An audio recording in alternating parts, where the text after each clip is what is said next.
It is 4 p.m. We're redeveloping news to the stories behind the headlines. This is Storycon, the Story Conference. I'm Ed Lingao.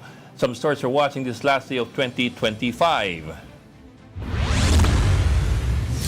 Malacanang says President Bongbong Marcos will stay in the country and has no scheduled travel for the new year. Palace Press Officer Undersecretary Claire Castro says the president will spend the occasion with his family and his loved ones. Marcos is expected to sign the 2026 national budget in the first week of January. Senator Raimi Marcos says she did not sign the 2026 General Appropriations Act by Carmel report, which she described as a giniling budget. Marcos said she opposes the cuts to government flagship projects, including foreign-assisted projects of the DPWH, amounting to over 120 billion pesos from the National Expenditure Program. She also criticized the reallocation of removed flood control funds to so-called soft park programs such as AIX, TUPAD, and the LGESF. The 2026 spending plan now only needs the President's signature after Congress ratified the plan. And 44% of adult Filipinos expect their quality of life to improve in the next 12 months, according to a November survey by the Social Weather Stations. 38% expect no change, while 8% anticipate a worse quality of life. This resulted in a net personal optimism of plus 36, classified as very high. Another SWS survey shows 89% of adult Filipinos will enter the new year with hope rather than with fear. The figure is down 1 point from 2024 and marks the lowest level of new hope lowest level of New Year hope since 2009. The surveys were both conducted from November 24 to November 30 among 1,200 adults with a margin of error of plus or minus 3% nationwide. And joining us today for this special edition of Wag Po. Hindi pala. Storycon. Joining us today for this special edition of Storycon, this New Year's Eve Storycon. Kasama natin si Manuel Magato, ang parating nababanggit ni Ronald Llamas, ang ating One News Defense Editor. Bumati ka naman dyan. Good afternoon and welcome to my show. Happy New Year po. Oh, sino babatiin mo? Ay, si Aling Minerva. Oh, ano? Si Aling Minerva. Matagal na natin dinabati. Alam mo yung anak ni Aling Minerva, minsan nakasama ko sa UP. Si Nico. Sa isang forum. Yung si forum, Nico. yung forum ni Robbie Alampay, yung Makipiesta. Yes. Ano nga po ginagawa ni Nico?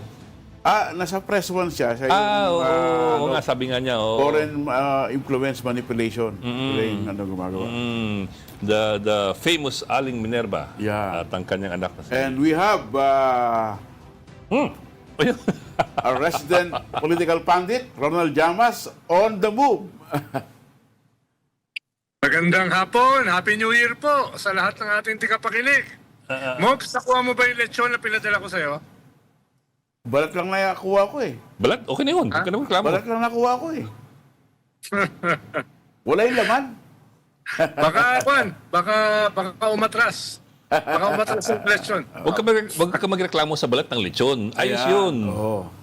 Ano ba naman yun? Magreklamo pa siya. Pero nagpabili ako ng sugpo at saka alimango. For, Wow. Oo, lahat bawal sa'yo ah. Oo, tikim-tikim lang. Hindi, ang alimango, okay ang alimango, basta maraming sibuya. Bawang. Bawang. Hindi, ang habo naman yung sipit ng alimango eh. Wah, parang nung isang linggo natin sa safe house pagkain pa rin ang pinag-uusapan Medianoche. Teka, pansin mo ba si Ronald, mukhang patakas Saan ka papunta? Mukhang tumatakas ka. Meron ka bang iniiwasan? Nasa Batangas. Puntang Batangas. Dito ako mag-New Year. First time. So sino kasama mo dyan? Meron bang New Year countdown dyan? Ha? May New Year countdown? Talaga? Batangas. Ako naman ay magninilay lamang sa nakaraang taon at sa parating na bagong taon. No? Ayan. Tsaka niya lang ako tanungin kung ano na pagnilayan ko. Hindi. Mas ang una kong tanong sino kasama mo sa Batangas? Walang kasama Siyempre, eh. mga mahal sa buhay. Sino nga yung mahal mo sa buhay? Ikaw naman. Hindi mo napapansin sa ng patungo. Ano ba to? Storycon ba to? O pa? Safe house. Oo. Pansin mo, yung ano niya, yung telepono niya, hindi niya ginagalaw. Talagang nakapirmi lang sa kanya para hindi makita yung mga katabi niya. Ayan. Tsaka yung nga maneho. Tsaka nagmamaneho. Wala nang ganyan. Wala nang ganyan. Sige. Oo. Bagong taon, di ba? May bagong New Year ba si Ronald Llamas?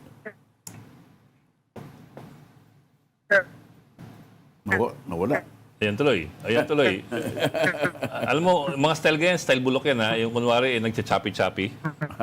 Oo. Ronald, choppy ka, pero style bulok yan. Oo. Sige, balikan natin si Ronald. No, nawawala-wala signal mo, Ronald. May na-signal eh. Oo. Pero alam ko, style bulok yan ganyan eh. Kunwari, choppy-choppy. Baka dumadaan sa... Ginagaligay mo yung ano, sa may microphone. Pagka ayaw mong Sumagot. Okay, so it's New Year's Eve and we will bring back Tito Ronald in a few minutes. We have several mojos who will report to us live from different parts of the metropolis. Yes. Give us updates kung ano yung kalagayan lalo sa mga ospital, sa mga emergency room, at sa mga higit sa lahat sa mga lechonan. yan. Kung marami na naputukan, no? Na lechon. Alam mo, lahat po tayo mag-iingat, no? Kasi bawal pong paputok. Kaya iwasan po natin. Ayan, yan si Ronaldo. Yan si Ronaldo. Nakabalik. Mukhang kailangan mag-inat si Mogs eh. Bakit? Asa mga kakainin mo? Hindi. Kaya nga, lang eh. In moderation. Yan nga naman parati eh. Maya-maya, tulog ka na naman dyan. In moderation. Yan. Papadala ko sa inyo mamaya kung anong handa namin. Kaldereta. Iingitin ko si Mogs. Masarap yung kaldereta. Kaldereta. Kaldereta nga. Pulado, crabs, katulad nung sa'yo, di ba? Lechon, di ba? Etong si Ronald, nagluluto ka, di ba? Siyempre. Yan. Magaling magluto yan eh. Anong luto mo ng crabs? Chili crabs. Dalawa, yung adobo sa gata at saka yung steam. Steamed. Yung Maganda steam yung with garlic. Yung Steam na with garlic, may chili tapos yung sauce. lechon sa gata. Sa gata. Lechon sa gata. Tawag dito, adobo sa gata. Adobo sa gata. Masarap din yung Maraming bawang at saka spices. masarap din yung salt and pepper crabs sa sangkater ba yung yung roasted garlic. Roasted garlic. Oo. Yeah, masarap yan. Tapos may mga cheese. Save mo ako ng ulo ng lechon. Yung green at saka pulang sili. Oo. Yun. Sangkater bang kanin yun? Ako, Ronald, Ed, baka iwanan ka dyan ni Mogs. Mukhang nagugutom na eh. yung ulo ng lechon, save mo sa akin. Padala mo na lang sa Lalamove. Paprito mo, di ba? Yan. Para may paksiw kinabukasan. Alam mo, masarap Actually, ang ulo. pinalalamove ko yung lechon ko eh. Galing dyan sa Manila, pupunta rito sa Kwan eh. Kawawa naman yung rider na pinaglalamove mo ng lechon. Di amoy na amoy Pwede niya. pala yun, motorsiklo, lalamove. Pwede naman. Lechon. Pero kawawa naman siya kasi naamoy niya the whole time yung lechon. Oo. Tapos tumutulo. Hindi, pwede naman pwede naman yung nasa Lalamove na yung L300 para sa loob ng... Banda, ang gagamitin eh, motor. Oo, mas mahal yung L300 eh. Ikaw naman, masyado ka naman. Siguro, hindi lang lechong abo yun. Lechong baka rin yung pinapa-order mo, Mox eh. Alam mo, masarap yung ulo ng lechon tapos iprito mo ng malutong na malutong. Ay nga, oven bake. Di ba? Hindi, iba yung pritong na malutong, yung talagang deep fried eh. Nako. Taas ang Bukas, cholesterol. pritsyon na yun. Bukas, pritsyon, tsaka Diba, paksiw na yan. Paksiw. Oo. Siguro may matira. Oo. Yun. Teka, pag-usapan naman, pagkain na naman. Teka, mag-ano nga tayo? Mag-store na tayo. Parang galit na naman si Ate Amy ah. Oo, ginilig budget daw eh. Parang galit na naman si Ate Amy. Pinalit na naman ah. Well, she also has a good point kasi napunta yung malaking bahagi ng budget sa mga tupad, AIX, sa ayuda. MAIFIP. Pero I also remember having done several explainers kung saan lumalabas na isa sa mga malalaking beneficiaries ng AIX, si si Jaime. si Jaime Marcos. Jaime mismo. Marami siyang Kaya- distribution ng AX eh. Oo. Correct. Kaya sana yung the better messenger ay hindi nakikinabang doon. Katulad ni Ping Lacson. Dito mga bumoto siya with reservations. Diba? So, yun lang. Good point from Jaime, pero maybe not the right messenger. Oo, kasi Yes. siya mismo nakinabang eh. Oo. And Correct. isa siya sa mga malalaking malalaking distributor ng AX ng the last few years. Oo.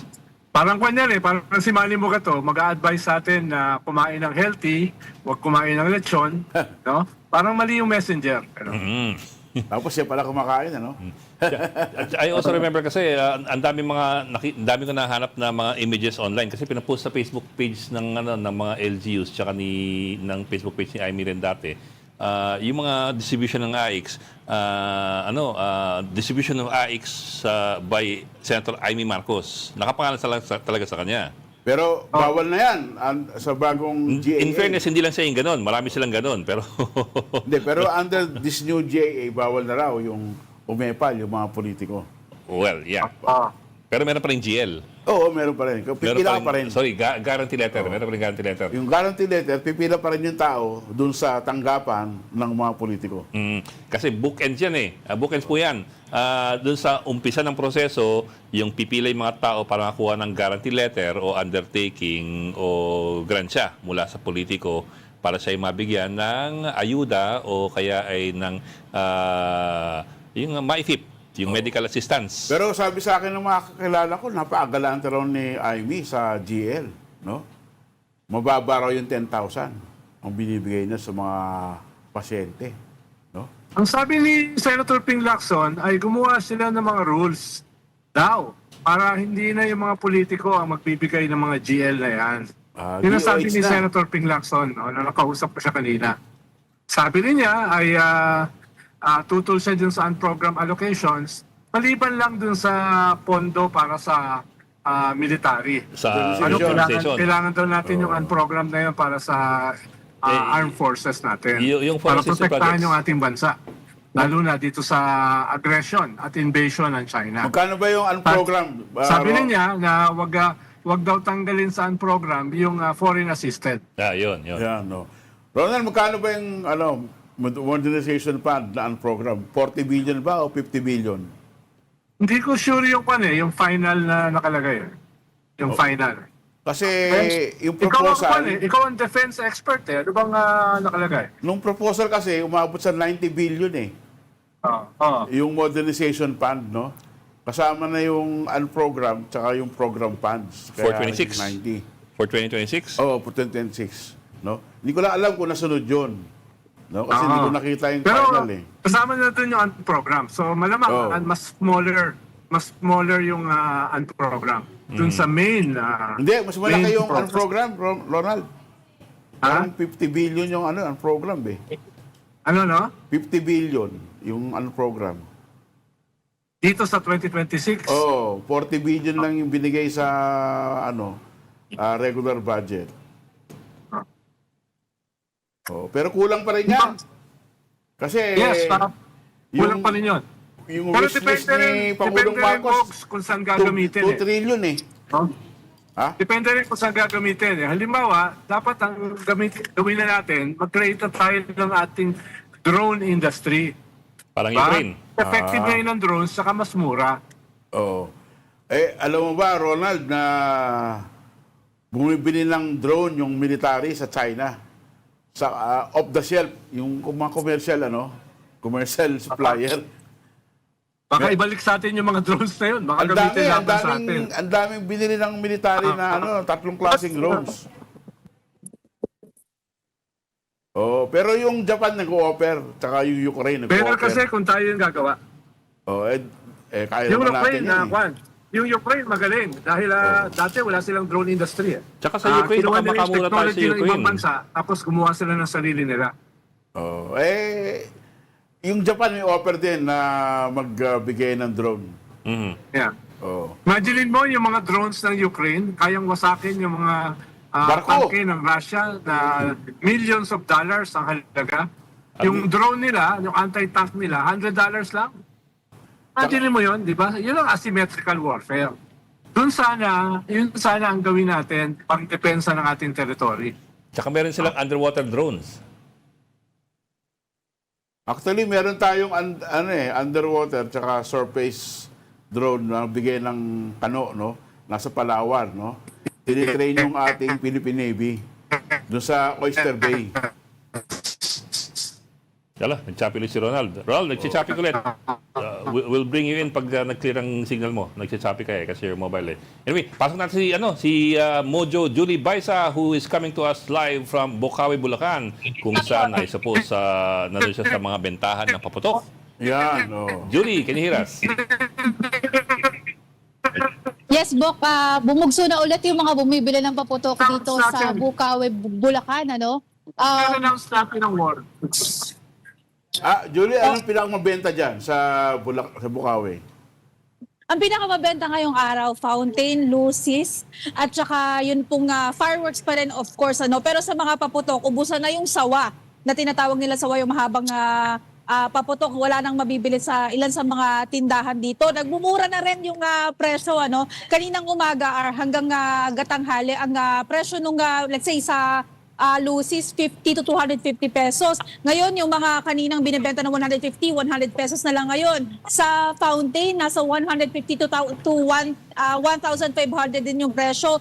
Ngayon, meron na rin na tigwa 100 and yung usual na binibenta ng 350, 250 na lang. Marami pa rin book yung mga humahabol. And Sir Manny, ito, marami pa rin yung mga nagla-last minute shopping ng mga paputok at mga fireworks. Ang sabi ng mga nakausap natin, naglalaan sila up to 15,000 yung iba na para ipambili ng paputok kasi nasanay na rin naman daw na nagpa-fireworks o nagpapaputok kapag bagong taon. And isa pa, pampaswerte daw sa pagpasok ng bagong taon. Ngayon, in terms of safety naman, kakaikot lang ng mga tauhan ng Philippine National Police, another round of inspection daw para masigurado na hindi na ibebenta yung mga illegal na paputok. And to make sure din na may fire extinguisher at saka may laman yung drum ng tubig dito sa labas ng mga tindahan.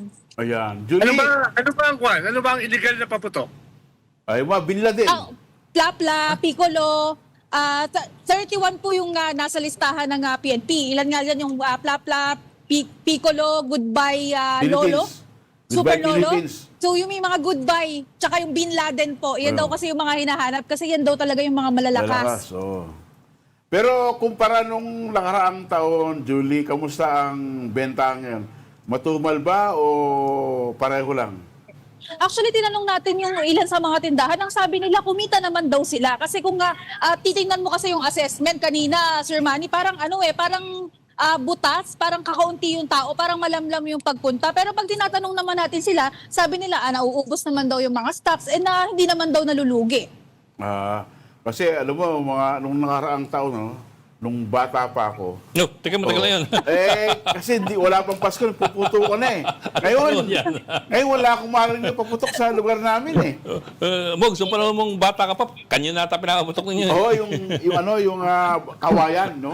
Lalagyan May mo ng lucis na ba kalburo. nun, Sir Manny? May lucis na po. Meron. Yung Meron na. maliit. Ikaw naman, Oo. Yung lucis kasi Gunpowder mabilis sa maubos, diesel. mura kasi eh. Ay, Quitties. Si Manny Mogato, takot yan eh. Watusi lang yan. Di ba, yung mga Quitties, meron ba dyan? Wala po. Karaniwan talaga dito, mga pailaw.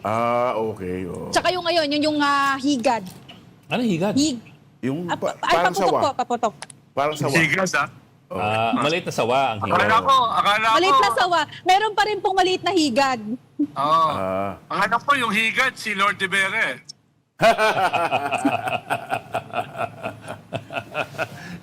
Okay, pero Julie, ito yung kakaiba sa Pilipino naghanap ng swerte kaya magsusulog ng pera. Oo, correct. Tsaka pag Sinasabi ko, naputukan, actually kanina malas na yun. tinatanong ko nga, nakailang tanong ako, paano po ba nagiging swerte, ano? Ang karaniwan kasi binibili nila, fountain, fireworks, at saka nga po yung lucis. Ang sabi nila, maganda raw yung naiilawan yung bahay pagpasok ng bagong taon para bright din daw. Maliwanag din daw yung pagpasok ng taon at yung pagpasok ng pera. And out of curiosity, naitanong ko na nga rin po na ano pa yung ibang itinatambal nila bukod dito nga sa pagbili ng paputok. Sinusunod din daw po nila yung mga swerteng pagkain, yung paghahain ng mga isang buong isda, yung mga ganong bagay. So, swerte rin po yung mga bumibili kasi kung up to 15,000 yung mga nagbebenta. Kasi kung up to 15,000 15,000 yung budget ng bawat Oo. makakausap natin. Oo. Kanina umaga, actually pataas Nung umaga parang 2,000 lang yung sinasabi. And then eventually nakita ko kahon-kahon na yung pinapasok nila sa sasakyan nila. So yun nga yung mas mahal na, mas malaki na yung kanilang inilalaan na budget. Alam mo yung nabanggit mo yung isda, no? Pag kinakain pala yan, hindi pwedeng baliktarin. Di, kakainin mo dire-diretso yung buto tatanggalin mo pagkatapos Oo, abutin pero yung buto. bawal daw baliktarin, sabi sa akin ng Philippine Navy. At teka, anong kailangan ng isda doon sa paputok? Kasi pagka yung kumain ka rin ng isda, biniligtad mo, lulubog yung barko. Anong kailangan mo ng isda sa paputok? Kasi sinabi niya kayo na, yung isda ang handa eh. Okay. Akala ko dahil may plapla na paputok eh. Plap-plap, maputok din yun. Oo. Ang gulo natin. Happy New Year nga sa iyo dyan. Okay.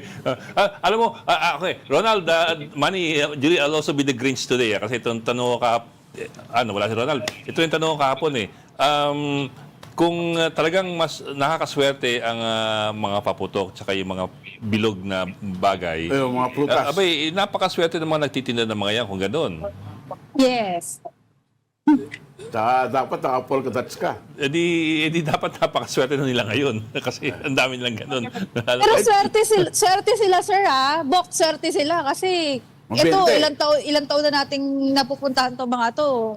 Sila pa rin talaga yung pangalan ng mga store. So ibig sabihin talaga mabenta. Oo. Kumikita. Oo. Kumikita. At Kumikita. saka ang chika nga po. Hindi, kanina Ano? itong Ano? certain store na to, ang chika, parang ngayong, bago itong bagong taon, meron daw bumili ng worth 120,000 for personal consumption ng mga ng mga fireworks. Isang tao lang yun. 120,000? Grabe, no? Yes. Hindi ba Isang gabi lang contractor yan? Isang gabi lang. Isang gabi lang yung susunugin. Sabi ko nga po, nasa Bulacan ako, parang kinabahan ako kung sino yung bumili. Baka contractor yan. Oo nga, no? Oo. Tiga dyan yung mga contractor eh. First district ba yan? Ano? Ano ba yung Bukawi? First district ba yan? First District. Oo. Yes. Okay. Bigla. Tsaka yung biglang katabing tahimik. barangay, yung katabing bayan, Santa Maria. Santa Maria. Doon may bahay daw yung ilang po. Oo. Bigla napunta sa kontratista yung story. Oo, tsaka yung isang senador, taga Bukawi. Diba? Sige.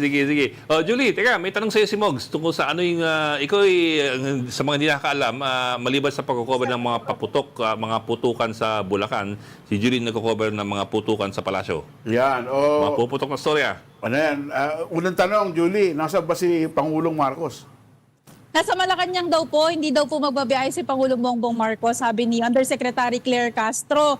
Ang sabi nga, re-reviewin daw na mabuti yung ating budget na inaasahang malalagdaan nga po by January 5 next week, Monday next week. Monday. Aba, talagang Monday na, ha? Oo. Oh. Teka muna, Julie, no? I-review natin yung nakaraang 2025 kasi last day ngayon ng taon eh. Ano ba ang mga mahalagang nangyari dyan sa Palasyo sa taong 2025? Siguro po ang sisimula natin yung mga pinakamalalaki, no? Of course, yung bahiya naman kayo na pag-expose Yung ng SONA. Pangulo doon SONA. sa flood control anomaly. And kung ang tatanungin niya ang palasyo, napaka-big deal niya na sa Pangulo mismo nang galing at masasabi nga na paanong maituturo or maipapahid sa kanya, siya mismo yung nag-expose. And then yung domino na yan, tuloy-tuloy na. Nung hinahanapan siya, what's next or anong naging action, 30 days after ng SONA, nilunsad naman po yung sumbong sa Pangulo website. And then eventually, ito na nga recent na paglalabas ng mga arrest warrant at anong mga listahan ng mga dawit na kongresista, contractors, iba pang mga pangalan, mga employees ng DPWH. Ayan, oh. Hindi nyo ba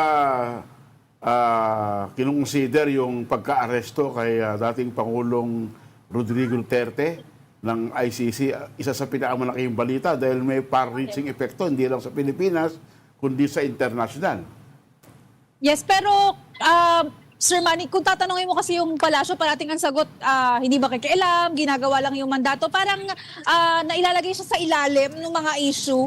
Kumbaga, parang ganun yung nagiging sagutan kapag humihingi ng reaksyon eh. Hugas kamay. Di ba? Di naman pwedeng ma-arrest yun kung di pinayagan ng Pangulong Marcos. Pero mandato lang daw po and ginagawa lang naman kung ano yung naging utos, kumbaga. At Interpol lang ang huli. Oh, hindi naman ICC. No? Oh. Anong prognosis natin for the coming year? 2026. Kahit first quarter man lang, Oo. kahit first quarter. Oh, meron bang meron bang makukulong na? Anong tingin mo malalaking story mga galing sa iyong beat? Actually, yun nga po yung sinisingil namin, kasi ang sabi bago magpasko. Mm. Tapos ang nangyari lang, may mga lumabas lang na warrant bago magpasko.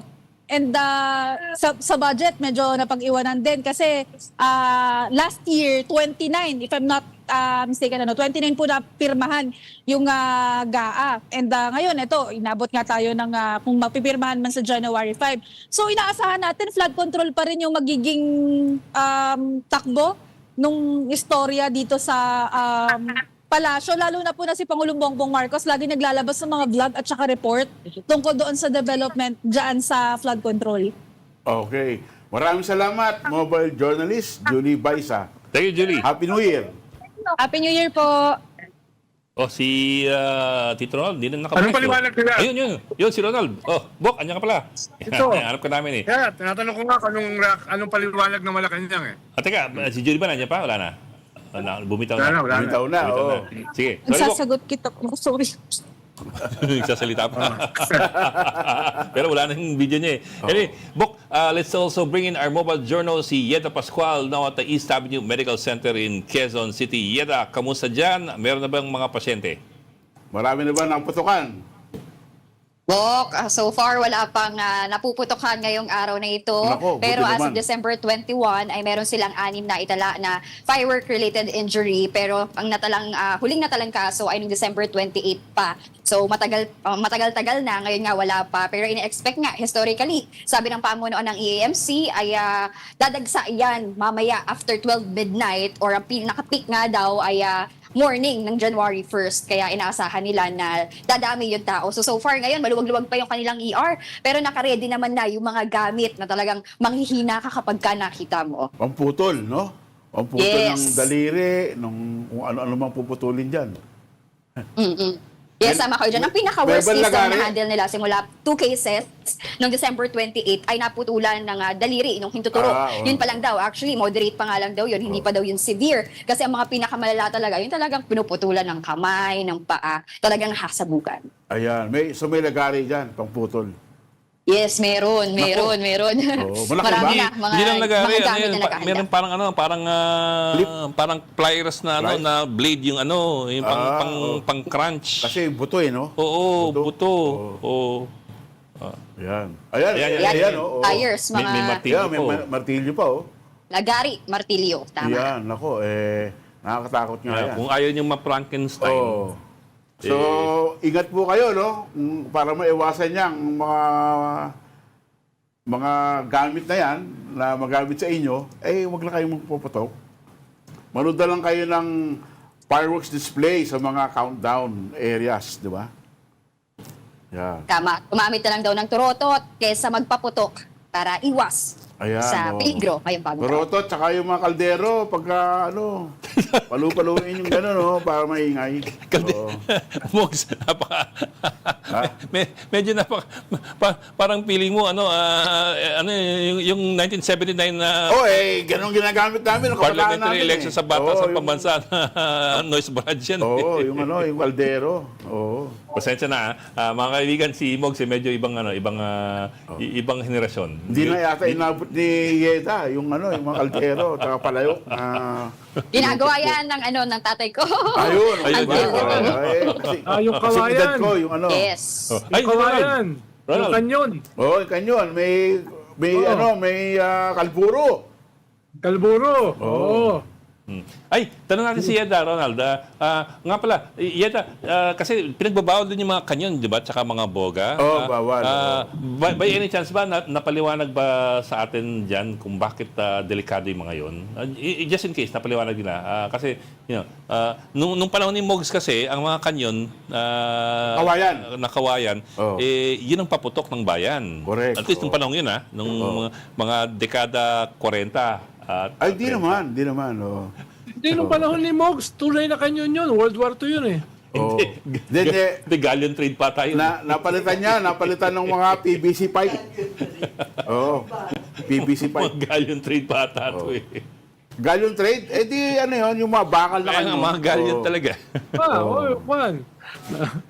Sorry, magulo kami, Yeda. Pero would you know kung just in case you know, kung anong paliwanag, kung bakit bawal na ang mga ganong kanyon ngayon? Sumasabog kasi yun eh. Sumasabog ba? Yeah, Oo. masabog kasi at saka delikado din talaga. Pero ngayon, wala naman daw na italang gumagamit na niyan dito sa Quezon City as per admin ng EAMC. So, ang natalangan nila ngayon, yung paggamit ng mga piccolo, quitis, whistleblower, 5-star. Ayan yung mga nare-report na nakaka-cause nitong mga paputok na naputol. Ay, kasi unang-una wala nang kawayan Okay eh. yung whistleblower parang Senado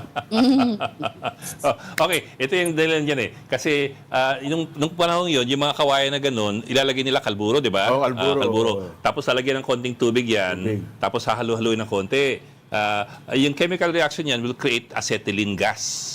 Oo. Oh, acetylene. yun ang sumasabog. Pinag-welding. Parang si Ed, parang scientist Oo, ano yan eh. Chemist. Yung pinag-welding na na gas. So, naipon yun sa loob. Tinuturo ba sa Don Bosco yan? Di ba ikaw gumagawa ka ng IED dati? I refuse to answer because my answer might incriminate me. Ayan, oo. So pag hindi ka maingat, delikado 'yun, lalo na pag lalo ngayon kasi mga tao tuturo yan sa kung kani-kanino eh. Kung dati may konti pang disiplina, ngayon mga tao tatakbo-takbo sa kalsada tapos ituturo yung boga sa mga mukha ng kung sino-sino. Kapag may dumadaan ng tricycle, sabog na ng sabog. O, kung gusto niyo ng paputok, di Kaldero na bumili kayo ng fertilizer at saka kerosene. Delikado yan, Huwag tayo Mogs. pumunta doon. Tunay na. Parang kwan yan eh, anarchist manual. Oo. Alam ko yung formula niyan eh, pero huwag namin pag-usapan. That's basic chemistry. May potassium pa yan eh.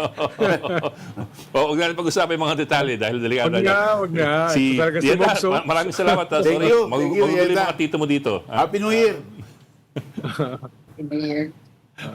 Tahimik tuloy si Tahimik. Yeda. Ginugulo nyo buhay ni Ed eh. That's basic chemistry dati. May formula yan eh. Ilang percent. Ed, let us not go there. Kaya nga, I will not go beyond that because that's basic chemistry. It's in the anarchist cookbook, in other words. Anarchist cookbook. Talagang saan na pupunta ang usapan Ayan natin? Oh, sorry. Break. You're watching Storycon on One News. We need to take a break. We'll be right back. 2025 was, like every year, packed with stories. But it wasn't all doom and gloom. There was plenty to smile about as well. Here's a look back at some of the Associated Press video stories that captured attention around the world and provided some moments of brightness throughout the year. A humpback whale bit off more than it wanted to chew off the coast of Chile. Adrian Simancas thought he was dead, but the whale released him unharmed. His dad captured the whole thing on video. The world collectively screamed and then cheered. Floodwaters from Typhoon Wifa filled a Philippine church, but Jade Rick Vadillo and Jamaica Aguilar decided that love is stronger than the weather. So they went ahead with their wedding, wading through knee-deep water with their cheering guests. A baby seal walks into a bar. That isn't the setup to a joke, it actually happened in New Zealand. Bella Evans, co-owner of the Sprig and Fern, the Meadows, said grab the salmon. Patrons used the fish to lure the seal into a cage and take it to safety. In Mexico, a quinceañera is a traditional coming-of-age celebration to mark a girl's 15th birthday. But so few guests showed up at Gisela Santiago Morales' party that her father posted on Facebook that he had plenty of food that shouldn't go to waste. What followed was a national outpouring of support, and a bash at a stadium with thousands of guests and more than a dozen musical groups. Among Isela's presents were a scholarship and a plot of land. What have you got? Dude. Leave it to a cat to turn petty crime into joy. From socks to clothespins, this furry felon stole half the laundry in his New Zealand neighbourhood, earning the legendary title Leonardo da Vinci. You struck that stuff. Ooh. In Nepal, joy and tradition intertwined as a tiny girl with a serene gaze was carried through festival-crowded streets to begin a sacred new chapter. At just 2 years old, Aryatara Shakya became Nepal's newest Kuma, a living goddess. An AP photo captured a dapper man at the crime scene of the Louvre heist. As the photo went viral, people around the world speculated who it might be. A detective? An insider? An AI-generated image? Pedro Garzon Delvaux let them wander, choosing mystery over the spotlight before coming out as a 15-year-old fan of fictional detectives who had accidentally wandered into global fame. And finally, 2 Brazilian nuns went viral after delivering an impromptu performance on a Catholic television programme. Sister Mariazele Cassiano, who helps young people struggling with drug addiction, told the AP that the whole thing was spontaneous.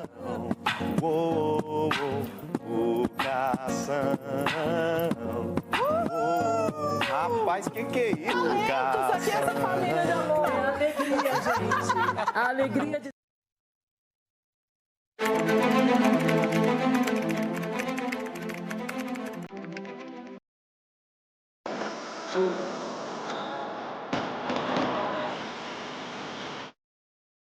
Three Israeli hostages have come home after over 470 days in captivity. I got like 9 million more than anybody else had ever gotten. And they said we lost. And because of that, I said to Melania, what do you think? And she said, you want to do this again? An Army Black Hawk helicopter and an American Airlines passenger jet collided about 9 o'clock this evening.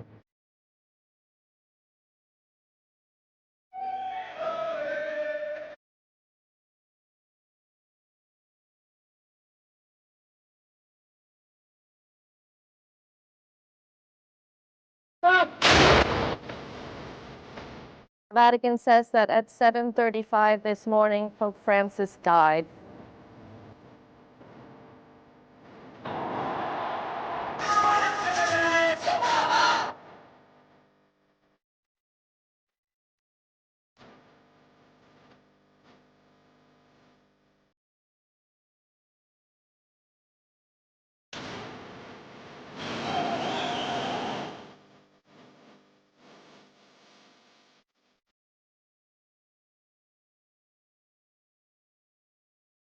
Standing on the banks of the Guadalupe River, the site of some of the worst damage to come from the floods that ripped through this area on July 4th.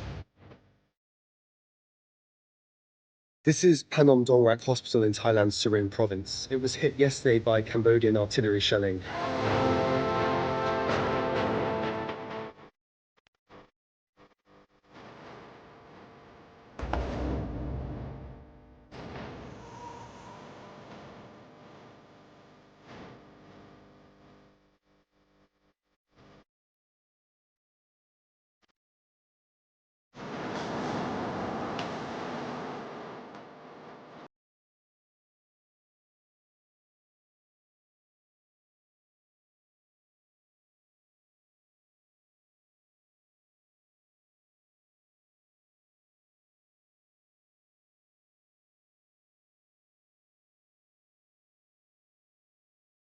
So Donald Trump, since I know you're watching, turn the volume up.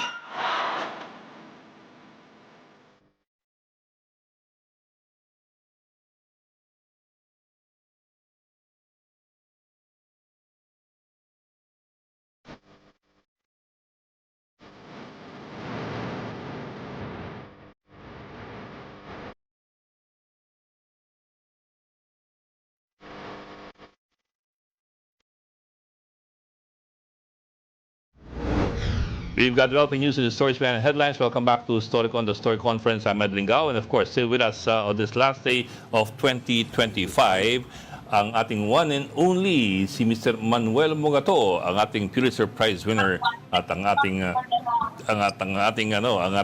defense editor. At of course, via Zoom, siya po'y nakalanding na sa kanyang hacienda, si Tito Ronald Llamas, ang ating resident political heckler.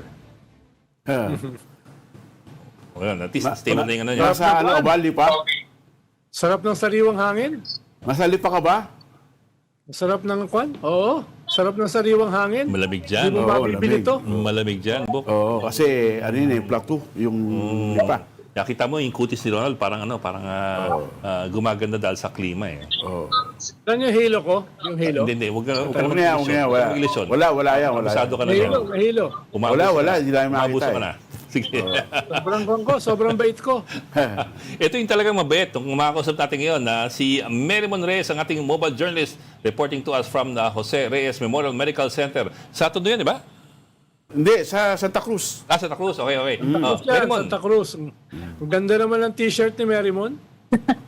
Thank you, Ronald. Bok, Manny, magandang hapon and advanced Happy New Year. Happy New far, Year! dito sa JRRMMC sa Maynila, from December 21 hanggang ngayong araw na to, 15 yung naitala nila at nadala dito ng mga fireworks-related injuries. Pero mukhang madadagdagan na siya ng isa kasi kanina lang merong dumating dito na babae at doon hindi pa natin nakakausap yung doktor kasi kausap pa niya yung kamag-anak nung babaeng dinala dito. Pero ang nakita natin na tinetend ng mga doktor is yung around the eye area. And karamihan kasi doon mula sa 15 ay 4 dito yung mga injuries na may kinalaman sa mga pinagbabawal na paputok katulad ng 5-star at triangulo. Meron 3 galing sa King Kong, sa Plapla 3. May 2 injuries mula sa di mapangalan ng paputok. Meron din tigitigisan naman sa Bawang, Quitis at saka Bin Laden. Inaasahan yung pagdagsa ng mga pasyente or netong mga injury na related sa fireworks mamayang gabi, pahating gabi, kasagsagan ng pagsasalubong sa bagong taon. Pero nevertheless, hanggang January 5, naka-code white lahat ng DOH hospital. Ibig sabihin nun, on full and high alert ang mga medical personnel sa lahat ng casualty, lahat ng medical cases or emergencies na daragsa mula sa mass gatherings, mula sa calamities, o kaya naman daw sa mga selebrasyon tulad ng pagsasalubong sa bagong taon. And tulad dito sa likuran ko, yung sa side kasi na to, ito yung triage mismo. And dito, yung unang dadaan talaga lahat ng mga pasyente, especially yung mga related sa mga paputok. Yung mga minor to moderate cases, dyan siya papasok. Pero yung mga severe cases na posibleng kailanganin ng operasyon or ng surgical operations, dito sa loob mismo sa emergency service complex na ipapasok. Meron din silang in-implement ngayon for the first time sa ospital, ang tinatawag dito flexible zoning. So for example, kapag kinulang yung hospital beds para sa mga pasyente na nag-undergo ng mga operasyon, manghihiram sila o ipapahiram yung mga hospital bed mula sa mga section naman dito sa hospital na hindi masyadong tinatao. For example, yung sa ENT section. So yun yung ginagawa nila. At the same time, vacant din as much as possible yung mga hospital bed dito sa emergency service complex to pave way down para sa influx ng mga pasyente mamayang gabi. Okay. Meron mo na, bagay kasi tetanus ang isa sa mga problema, di ba? Infection, in other words. Kahit masabugan ka, which is of course malakas na apoy yan, at may danger ng tetano kasi yung mga pulbura at saka yung mga wrapping. Yung mga wrapping yan, maaaring mag-embed sa yung balat eh.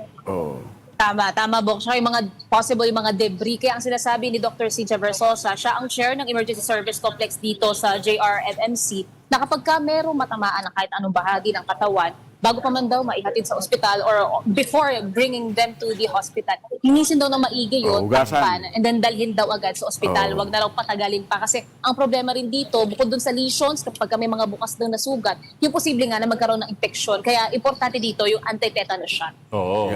Ito, tanong natin isang eksperto dito, si Tito Rol Llamas, nag-training yan, I'm sure, sa triaging sa Sabah nung dekada 70 at dekada 80. Ronald, ano yung bagay na gawin kung sakaling mga ganyang emergency na nasabugan ka, whether ng paputok o ng ibang klaseng putok? Granada. Mga dahon. Dahon lang? Bayabas. May antiseptic properties pa yung yung bayabas. Kaya pag tinutuli... inunguya mo yung bayabas, tapos bubuga mo. Meron. Parang hindi ata antiseptic ang inunguya mo. Tapos gagamitin mo yung pinakulang kaya lang tubig. pagka inunguya mo, minsan nalulun mo kasi masakit Delikado pag si Mogs ang unguya eh. Baka lalong mapasama. So pakuluan mo na lang. Tapos yung napakuluang tubig ng bayabas, gamitin mo pang linis. Mga every 4 hours. Aba, talagang may scientific siya na Hindi kasi may medical value yung May medical properties ng bayabas. bayabas. So, Kaya sa gubat ka, kailangan mo mag-improvise. So, kung may bayabas sa gubat, kung wala, Common naman yan eh. yan. May special tip tayo mula kay Tito Ronald Llamas, ang ating veneranong tatawag ko sa kanya. Pero maliban dyan, Merimon, ano bang malaking balita nangyari 2025 sa Senado? Oo, si Merimon nga pala yung nagko-cover ng Senado. Senado. Kung hindi siya nagko-cover ng sakuna sa mga ER, nagko-cover siya ng mga sakuna sa Kongreso, Senado. Meron pa bang katulad ni Senator Ping Lacson, Merimon, na yes with reservations? Ronald, Siya lang kasi narinig ko na yes with reservations. Meron pa bang iba? Oo, marami-rami pa. Sina Senator Risa Hontiveros, Senator Kiko Pangilinan. Yung kay Senator Kiko Pangilinan, okay siya doon sa BICAM report, pero ang reservation niya is yung pag-establish ng MOA ng Department of Agriculture sa DPWH. Parang mas gusto na dito, LGU na lang daw ang makakasama sa especially sa mga farm-to-market roads. Yun yung sa reservation ni Senator Kiko. For Senator Risa Hontiveros, even sina Senator Rodante Marcoleta, umiikot naman ito. Yung kay Senator Risa, yung sa unprogrammed appropriations, yun yung medyo na-question pa ng Senadora na approvean siya at the BICAM level. Kay Senator Marcoleta, gusto niya makatulong. Wala naman doon sa kanya problema. Nais na makatulong lalo-lalo na sa mga mahihirap. Pero kinwestiyon ng Senador yung effectivity ng mga ayuda program. So yun. Plus yung sa ilang mga senador pa, sina Senator J.B. Ejercito, okay din sa kanya. Pero ang concern niya dito, yung sa MAIFIP, for him, mas maganda raw sana kung sakali ma-dissolve na to and then mabigay na sa pagpapatibay ng Universal Healthcare Law or yung zero balance billing ng mga ospital. So yun yung ilan sa mga reservation na lumabas from the BICAM report. And then sa nakuha nating impormasyon, si Senator Amy, Senator Bato, Senator Bongo, mga hindi pumirma sa BICAM report. Ay, di paano pipirma si Bato? Nandiyan ba sa Senado yan? Wala talaga. Ever since nung huling pagkikita bago mag-adjourn yung session sa Senado, nung mag-uundas break hanggang sa araw na ito, so far yung pinakamalapit lang na meron ako na malapit kay Senator Bato, yung picture niya doon sa legacy wall sa Senado. Okay. Okay, sige. Ay, isa na lang, Merimon. Gusto kong malaman kung magkano yung program plan sa military modernization na pinasa. Oo, teka, babalikan natin siya. Pero yan yung sinasabi naman ni Senate Finance Committee Chair, Senator Sherwin Gatchalian, doon sa 243 billion pesos na unprogrammed appropriations. Ang sagot niya doon sa ilang mga nagkuro-kuro o mga nagsasabi raw ng mga kongresista na magbumukhang pork barrel daw unprogrammed appropriations. Hindi raw ganun yun kasi targeted itong unprogrammed funds. Meron siyang pinaglalaanan. In fact, yung sa GIP, zero ang allocation dito. Pero for the others, wala na silang kailangang isipin kasi targeted na yung allocation na to. Kasama na dyan yung sa AFP modernization, yung sa automotive sector, and yung iba pang mga kailangang bayarin, plus yung mga foreign assisted programs. Yun nga lang, yan yung isang naging concern naman din ni Senator Amy Marcos na parang nabawasan din daw yung pondo sa foreign assisted projects. Kaya isa yun sa mga rason kaya hindi siya pumirma doon naman sa BICAM report. Okay. Ano yan magiging targeted, Merimon? Usually, ang unprogrammed funds kasi nanggagaling yan sa savings eh. Ibig sabihin, nagkaroon ka ng savings dahil gumastos na yung gobyerno. Hindi pa naman gumagastos yung gobyerno, kaya wala pang savings. No? Kaya yun yung contradictory sa usapin ng unprogrammed funds eh. So paano nila gagawin targeted? Ito, nakita ko na, revised AFP modernization program, around 50 billion pesos. Ito yung nakuha natin doon sa BICAM Conference Committee, sa PICC. And then fiscal support areas, 4.3 billion pesos. Yung revitalizing, yung automotive industry, 250 million pesos. Ang SAGIP, zero allocation. Program on risk management, 3.6 billion pesos. Yung refund of service development fees, zero allocation din to. Ang sabi rin dito ni Senator Sherwin, hindi naman daw kasi agad-agaran kakailanganin yung pondo para dito sa mga targeted allocations. Kaya hindi naman daw necessarily na within the first quarter, meron na daw dapat itong allocation. Kaya napunta sa unprogrammed appropriations itong specific targeted allocations nila. Malay mo, Tito Ronald, first quarter pa lang, nagdesisyon na yung Malacanang na wag natin gagastusin to para ilagay sa savings. parang yung mga DPWH sa District 1 ng Bulacan. No? Mes nakahanda ng saro. Ay, nung nung panahon ni Amina Pangandaman. May nakahanda ng saro para disburse. Ang bilis nila sa disbursement. Number 1 sa disbursement. Okay, Bok. Pakawalan natin si Merrimon at nang siya'y makapaglibot-libot sa sa ospital. JRRMC. JRRMC. Maraming salamat, Merrimon Reyes. Podcast Happy New Year, Merrimon. Happy New Year! Merrimon. Ingat. Okay. At tayo magpapasalamat higit sa lahat kay Rol Llamas coming to us live from Batangas. Lipa, Batangas sa kanyang hacienda. Kaway-kaway ng konti, Ronald. At lingon-lingon ng konti, baka si Bato dumaan sa likod mo. Ayan, yan. Tinatago ko rin siya. Tinatago ko rito. Nasa Batangas daw si Bato. Okay, Tito Ronald, maraming salamat for joining us this afternoon. At higit sa lahat, ang ating Pulitzer Prize winner na si Manuel Mogato na milagrosong hindi nakatulog habang tayo po ay on air. Yan. Happy New Year po sa inyo lahat. Happy New Year sa inyo. Ingat kayo ha, mga putok nyo ngayong araw ha. Ingat sa putok. Sa labas ay putok. Happy New Year, kay Manang Minerva. Okay, ingat. Sorry. Just again tomorrow at 4 p.m. for StoryCon. I'm Ed Lingo, kapatid. We are one news all sides all the time. Happy New Year. Happy New Year. This is the Story Conference Group or the StoryCon Group.